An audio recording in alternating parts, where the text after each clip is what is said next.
Masons are dangerous. A Mason learns that he or she has a free will.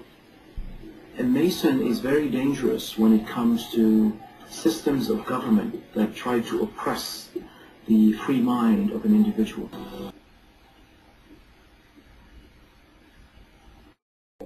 The truth about the Freemasons in America may be even stranger than the conspiracy theories.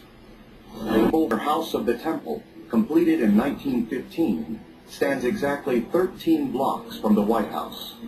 High above the 33 entrance steps, one for each Freemason degree, stands an unfinished 13-step pyramid, exactly the same design that appears on the back of the United States $1 bill.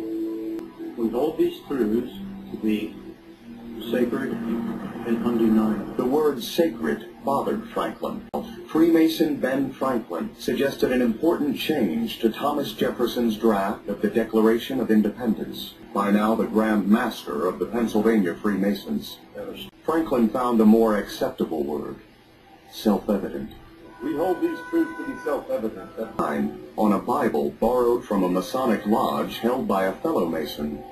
However, make them popular with America's founders. The Freemasons.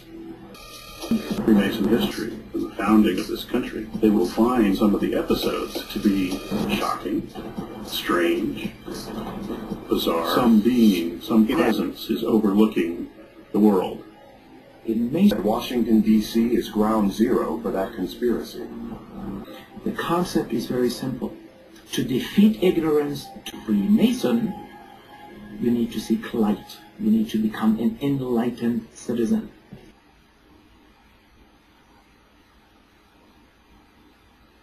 Have been allowed in to record the entirety of a ceremony that has generated centuries of fear and paranoia.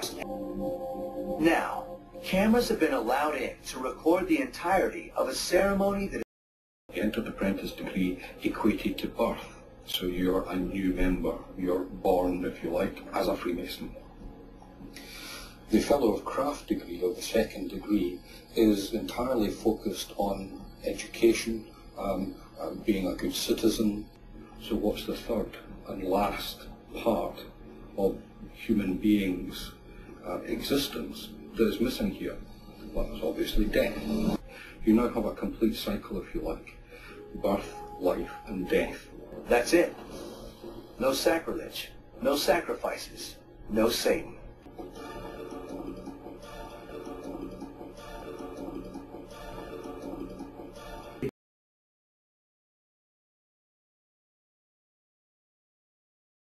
Masonic Lodge teaches that the Grand Omnific word was lost with the death of Hiram Abiff.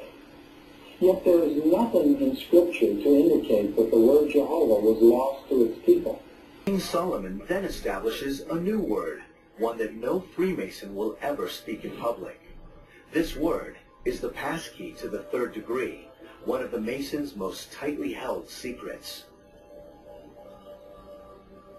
That secret word is only, however, a substitute for the true pronunciation and understanding of the Tetragrammaton. Well, only a substitute. And that word is Mahabon.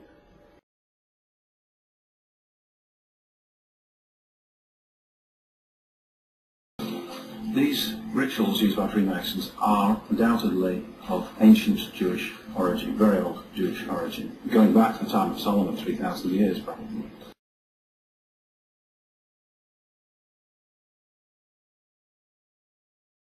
Benjamin Franklin was one of the first Americans to join the secret society. He underwent the bizarre ritual of the Freemason initiation ceremony in Philadelphia in 1731.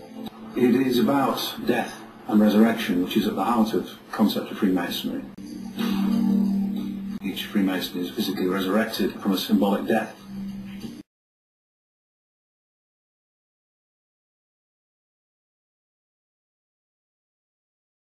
The Masonic Lodge reveals God's secret name. Please listen. The Grand Omnific word. Yet, our Archmasons swear never to share this word unless there are 3 of them together and they are under a holy royal arch. Companion Captain of the host. Most excellent High Priest, are you a Royal Arch Mason? I am that I am. For any man, Mason or otherwise, to call himself I am, is in fact a proclamation of deity.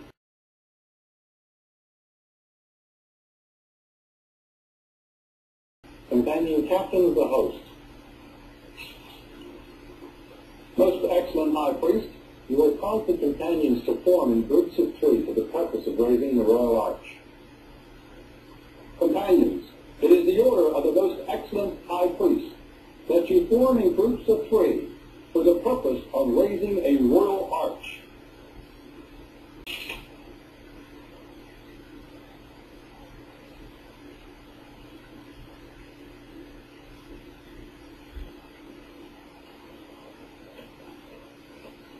To raise the Royal Arch. Ya, Bel, on. Ya, Bel, on. Ya, Bel, on. Masonic Lodge has taken the sacred name of God and mingled it with the names of pagan deities. Would you please give the first syllable? Yah. The first syllable is Yah, which refers to Yahweh or Jehovah. It is the name of the God of the Bible. Would you please give the second syllable? El. The second one is Baal or Baal. That is the god of the pagan tribes around Israel. Baal, the god of the Canaanitish people, which the Bible strictly forbids to be worshipped. Would you please give the third word? On. On, the Osiris of the Egyptians.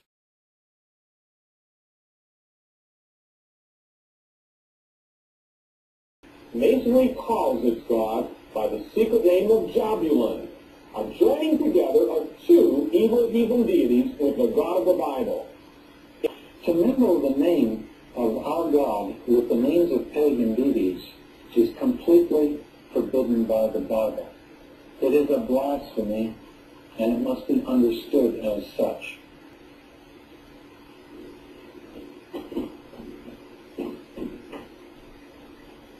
At its heart is about breaking down religious barriers. It's bringing together people of different religious origins.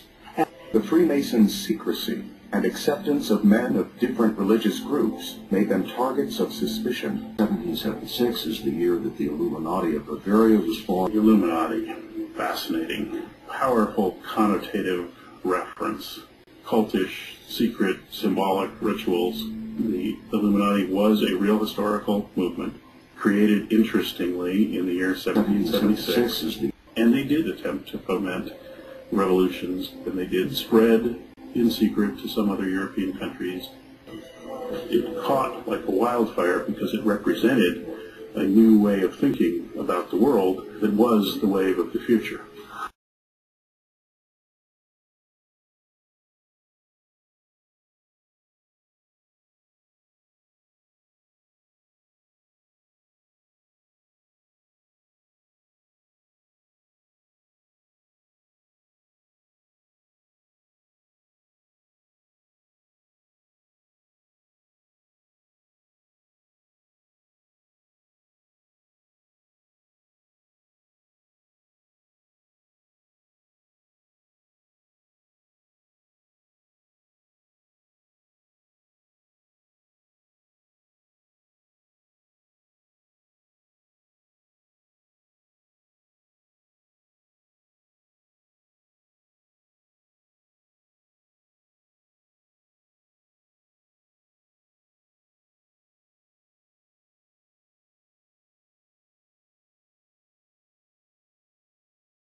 In conclusion, there can be absolutely no doubt that Masonry's God is not the God of the Bible.